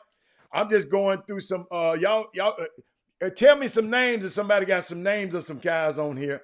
Let me see. Let me look at the schools and then maybe that'll help. Who you got? Anybody got anybody at the Southwest Exposure Camp? Leslie Newsom is in the camp. Dr. Newsom's son. I see why he's not on here.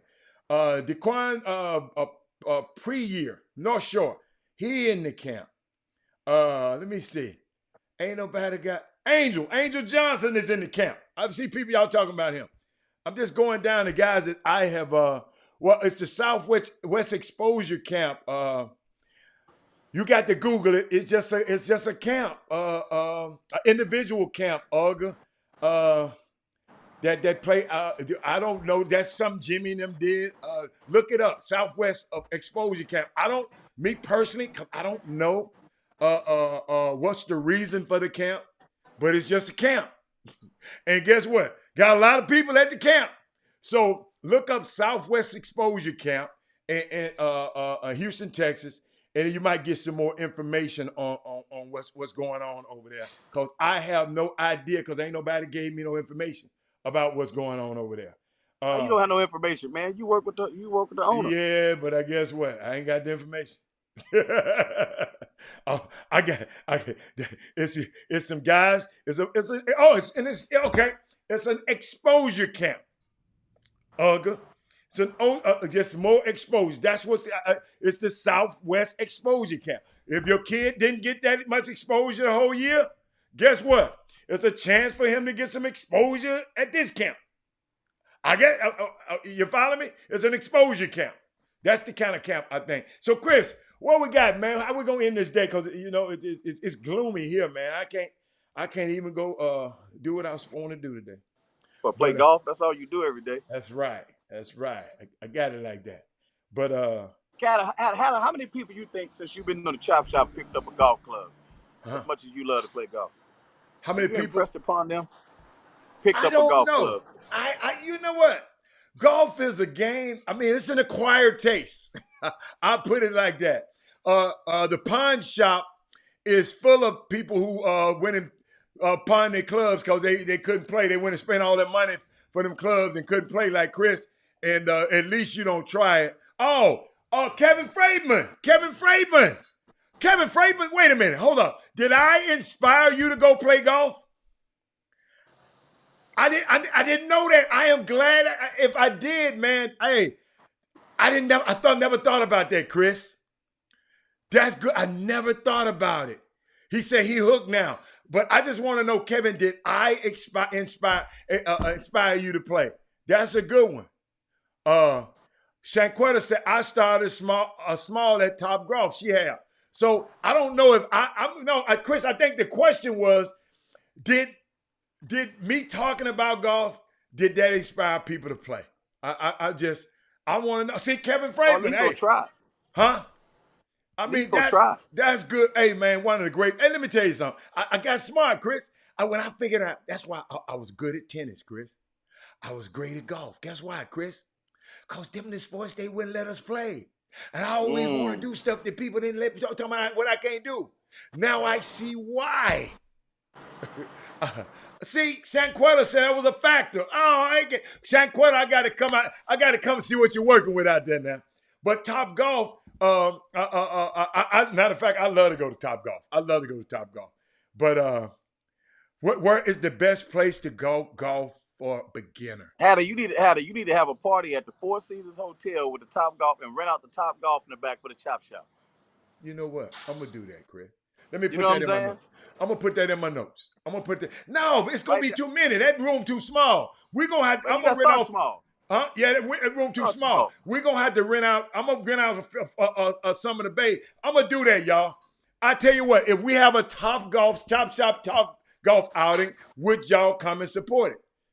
But back to. I'm glad you asked, Chris. I don't know how you got here, but Olga, the first thing I would tell you to do, Olga, like I did. No, I want you to do like I did. Olga, I'm gonna tell you something about golf. I'm gonna show you how I started, and then I'm gonna show you how impulsive I am and how driven I am. I was on a retreat with the guys at my church. I'm usually on the basketball court playing basketball, or in the water, or they trying to fish or doing something crazy. Treat it's out of some big old farm, but big old place we can go. So I came back and I saw some guys just hitting golf ball. I said, let me try it. Chris, he let me hit it. Got Melvin Hawkins. I'll never forget. He let me hit one. Yeah, I hit it again, Chris. I said, whoa. Chris, I promise y'all, I'm so driven and impulsive. I had the grip wrong. I don't know what the hell I was doing. But Chris, I fell in love because I knocked one up. Yeah, Chris stuffed raggedy today. I knocked one, hit a couple of good ones. My hand had blisters on it. So guess what I did? Oh, they froze. I kept my cooler full of that drink in my car. Hey, so guess what I did, y'all? I went to the downtown, like my office was downtown. I went to the downtown library and I checked out each book. I read every book, Olga, on golf. Every book they had in the downtown library on golf. So I wanted to understand the game of golf. So when I first went out with the guys, I knew how to grip the car. I knew the stance because golf is a lot about fundamentals. So if I was you, I read a book. One of my first book was Golf My Way, Jack Nicklaus on golf. That's one of my first books. Then I read Harvey Pinnick's book, The Little Red Book. It's kind of complicated, but it made me understand. I like complicated, and that's how I got involved. And the first time I went out, I was so prepared. I got the mental side out of the way because I had read so much about it. I went YouTube went around. Like right now, Olga, if I was you, I'd go to YouTube and hit beginners of golf. You got more resources than I would ever have. But the most unique thing, Olga, that I would tell anybody, always secure and get the proper grip. That's the number one thing. Why, Robert? Because that's the only thing that holds the club. Your body don't hold the club. Your feet don't hold the club. Your head don't hold the club. It's one thing that holds the club, these fingers. How you got your hand on that club determines where that ball gonna go. So I would study the grip. That's good for me. Okay? The grip, that's good for that's what I would do first. And then you're going to get in the stance. And then you're going to get in the posture. And that's when you start there. Those are the fundamentals. It's unbelievable game. It's unbelievable game because I remember. I told y'all there's a story. My son and my son and our whole team, the Houston Jaguars, we went to Springfield, Missouri, to play. It's two different grips. Kevin Frakeman used the interlock. I don't use the interlock. My hand's so big. I use the Varden grip. They call it the overlapping grip. So it's an interlock grip, and a Varden grip works for me. My hand's so big, when I interlock, it don't work right. But I'm glad he said that. But we went to the Nationals. So Aaron Glenn and I, we wanted to go play golf. So we got a cab and we took off and we went to play golf. We pull up, 'cause we had country club memberships carry when you go out of town. You know, if your country club is a partner of a club out of town, you are a guest at that club.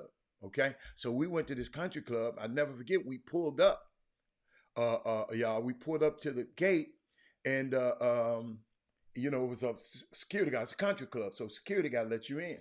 And the cab said, "Well, I'm dropping these guys out." He looked out. He said, "Dropping them off to do what?" He said, "To play golf." He said, "Not on this course. Just to do it at the gates." He said, "Yes, they are. They got reservations." I said, "Hey, my name is Robert Hatter. This is Aaron Glenn. Call the clubhouse." But what happens is, we're the first black people that ever played on this course. Think about it. They didn't want us to play. I'm telling y'all, I promise y'all, I kept a club in my hand the whole time. Because if something went down, I was going there. We were the first two black people ever play on that golf course. So unique experience for me. It's deep down in Springfield, Missouri. Look it up. I forgot the name of the course. I think of it. But this is a game that had a clause on the PGA. It's called a Caucasian clause. If you wasn't a young Caucasian, age 18 or more, you couldn't play on the tour. Guys like Charlie Sifford and Ted Rose, these guys tried to break through because it was a rule saying black guys couldn't play. You follow me? Black people couldn't play. They didn't want. So when somebody tell, so that's why I tried to get great at this. Same thing in tennis. We used to couldn't play that. So I just spent, I spent a lot of time learning. And let me tell you something. If you don't have time, this is not a game for you. You got to be blessed enough to have time or be disciplined to spend a few minutes working on your grip, get your putting green in your house. And Torrey Pines, great course. Great course. Have you played the black-owned course in Dallas? I don't know which one you're talking about. Which one, what's the name of it? I'm not going to do, I don't like, Olga, I'm not good at teaching. You can ask my people, my son, my daughter, I'm not a good teacher. I'm not patient. I tell you one time, if you don't do it, I ain't got time for you no more. I'm not a good teacher. That's why I don't try to teach people the game of golf. Because I want to enjoy it. I ain't got time to teach it. It's some very qualified guys out there that can teach you a lot about this game. But I don't have the patience to teach people. Listen to me. Y'all not, I've played with a guy before, Shanquetta and Kimberly Jackson, who got so mad, he threw his whole golf bag in the water and realized his wallet and his keys was in there. He had to go in there and get it. Golf is one of the most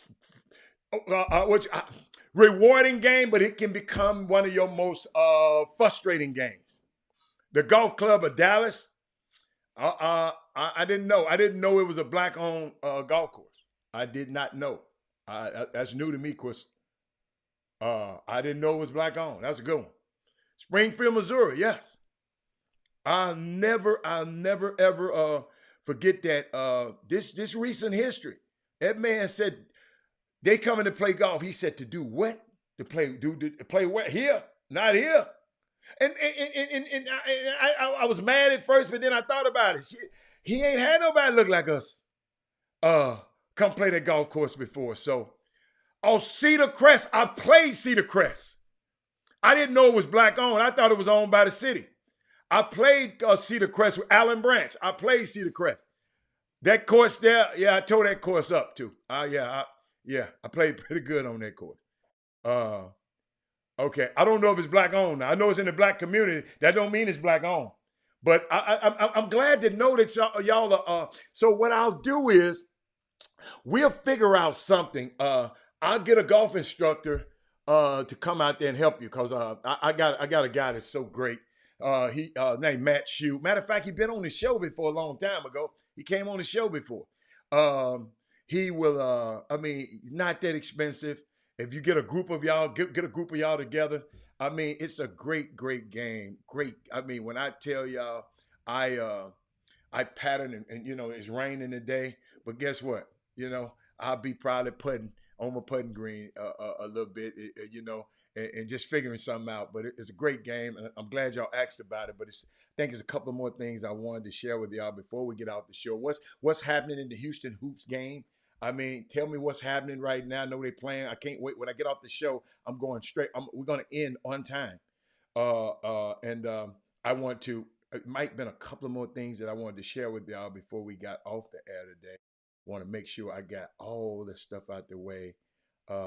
Talked about Lee Merritt. Thank you, Daryl Barnes.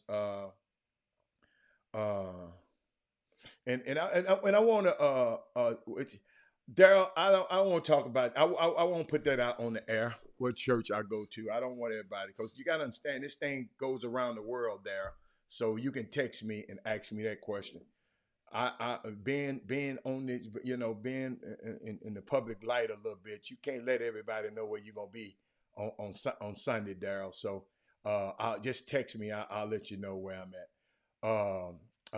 where I go to school. Go to church at, where I worship at. But y'all, every day, I'm going to tell y'all something.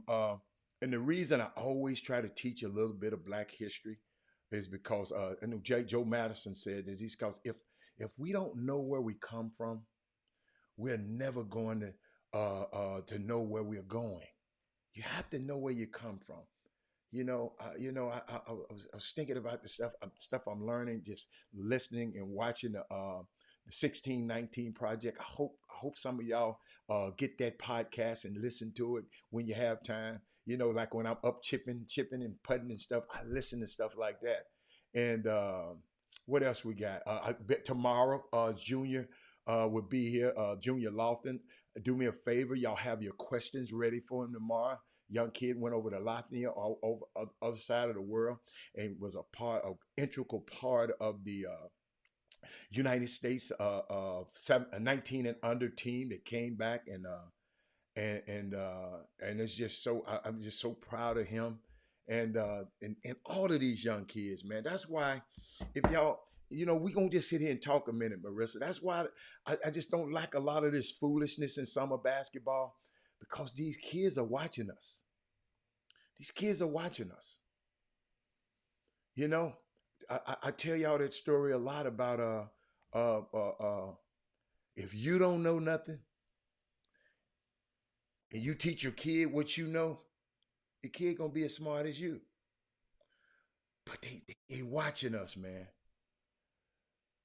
They watching us. They watching us. They watching these guys on Twitter.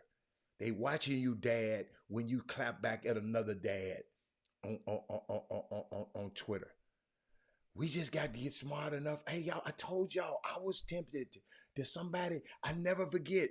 A few years ago, some guy I didn't even know. He was a parent of one of the teams that was playing against Hightower. And he was commenting about the game. He talking about I left out the game too early or something like that. And he added me in a tweet. I said, player, I don't do this kind of stuff. If you saw me at the game, you should have said something. I don't do this kind of stuff on social media. I just explained to him, and then he unfollowed. He unfollowed. I don't know what happened. Y'all, we got to grow up. She said, I may not be on tomorrow. Happy early birthday. Happy birthday, Marissa. You're Cancer. I didn't know that.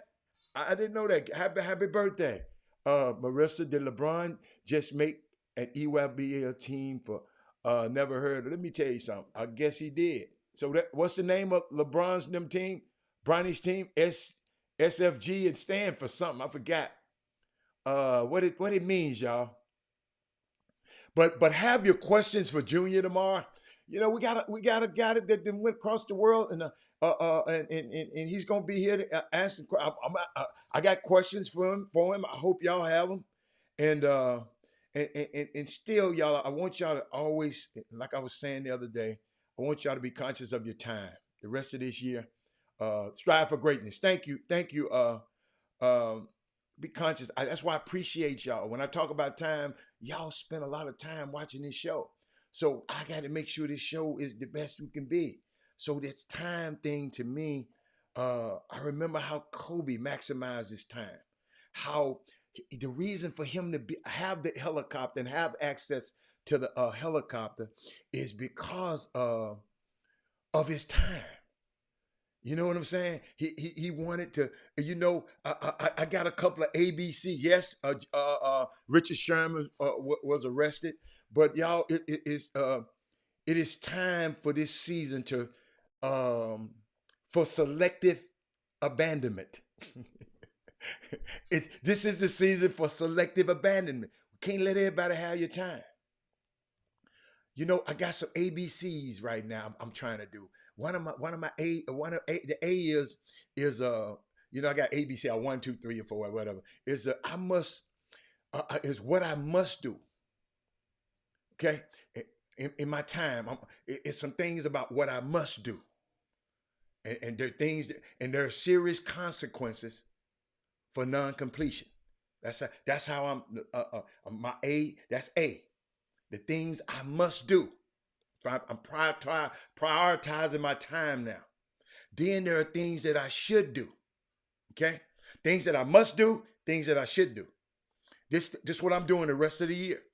And then things that I should do, where there's a mild consequence for doing, I'm not doing it. If I don't get it done, it's all right. If I get it done, it's all right. It ain't gonna change my life. Okay? Those are things that I should do. Then my C is things that there is it's just things to do, but there's no consequence. for me doing them or not. If I do them, I don't. It's just no consequence. Then it's things, what do I delegate? When you're busy, we got to learn how to delegate stuff to others. And everything. So guess what? Because if you're trying to do everything, Kimberly, that's poor time management. I never forget. I wish Dr. Newsom was here. Jesus had all the power ascended, amended. Jesus had all the power, Crystal, but the 12 disciples were necessary. Think about it. He was Jesus, but they had 12 disciples to delegate stuff to them. So you have to learn how to delegate, even if you know how to do the stuff too. We got to learn how to do that. It's just helping me out. And also, Kim, I added an E, A, B, C, D, E. It is eliminate. It's things that I want to eliminate doing. I want to discontinue all tasks, all activities, all interactions that are no longer essential at what I'm trying to achieve. It's going to be hard for some of y'all. I'm trying to, for the rest of the year, Barry Sanders, I'm trying to see how this works. It's got to line up. If it doesn't match up the way I'm trying to go, I can't do it. You know, you got to figure out, is this a toll booth or this is a detour? Hey, before I walk out to this house today, I'm going to review Miss Liz. Before I get on social media, before I pick up the phone, I got to figure out, is this something I must do? Is this what I should do? Is this nice to do? Is this something to do? Or can I delegate it to do? And if it's something that I have to eliminate doing. Y'all, I'm trying that for the rest of the year. I'm trying to just out time. We can't get it back. Crystal, Barry. Hey, Crystal, Barry. See, Barry, you're trying to get him up, but you want me to rent a room out. Barry, why don't you come rent a room out for the Chop Shop party? Why don't you come sponsor the Chop Shop party, Barry McDonald? How about that? Barry, I'm trying to eliminate some of them things. Barry, you ain't listening. Maybe you didn't get to that one. Barry, let me repeat that again, y'all. I love that. Thank you, Barry. That was right on time. Barry, in this season, in this next year, to the end of the year, Barry, guess what I'm doing? I'm just going. I'm gonna do the things I must do. And then every time I think, Barry, I have to look at that, Barry, and say, is that a must do? Is this a should do? Is this a nice thing to do? Is it something I can delegate somebody else to do? You notice I delegated to you. Or is it something that I can eliminate doing, Barry? Barry, I got you that time, Doc. But I'm glad you did that. But we're gonna do something. I mean, I'm just waiting on this pandemic. Man, hey, Barry, pandemic. Robert is still conscious about this. This Barry. I don't care. I'm not. Y'all don't have to be conscious. I'm conscious. I'm conscious of it. But it might not, Barry, but it might not be a nice thing for me to do. It might be better for you to do. But I got you again. Touche. But I can't wait to get off this show. I'm gonna go and but I guess we might. Yeah, Jimmy should be back tomorrow. So we're gonna have Junior Lofton. Have your question. Listen to me. Let's elevate the conversation. You know, don't be calling asking the boy what kind of sneakers he had on. Come on. Let's not do that tomorrow. But shout out, tell a friend, tell another friend. Junior Lofton tomorrow on the Chop Shop. But guess what, y'all? We're gonna share the show for you. Share your show before you leave the door. What they be saying? Share the show before you get out the door. Share the show before you get out the door. Chop Shop, Robert Hatter, Chris Walker, Jim Hicks. We will see you tomorrow. I'm out when I push this button. Bye. Jim Hicks, Rob Hatter. You are now tuned in to the Chop Shop. I'm Retro. Let's get it. We in the Chop Shop. We live in the Chop Shop. We talking sports talk. We live in the Chop Shop. We in the Chop Shop. I'm talking sports talk. So turn your dials up. It's live in the Chop Shop. We in the Chop Shop. We live in the Chop Shop. We talking sports talk. We live in the Chop Shop.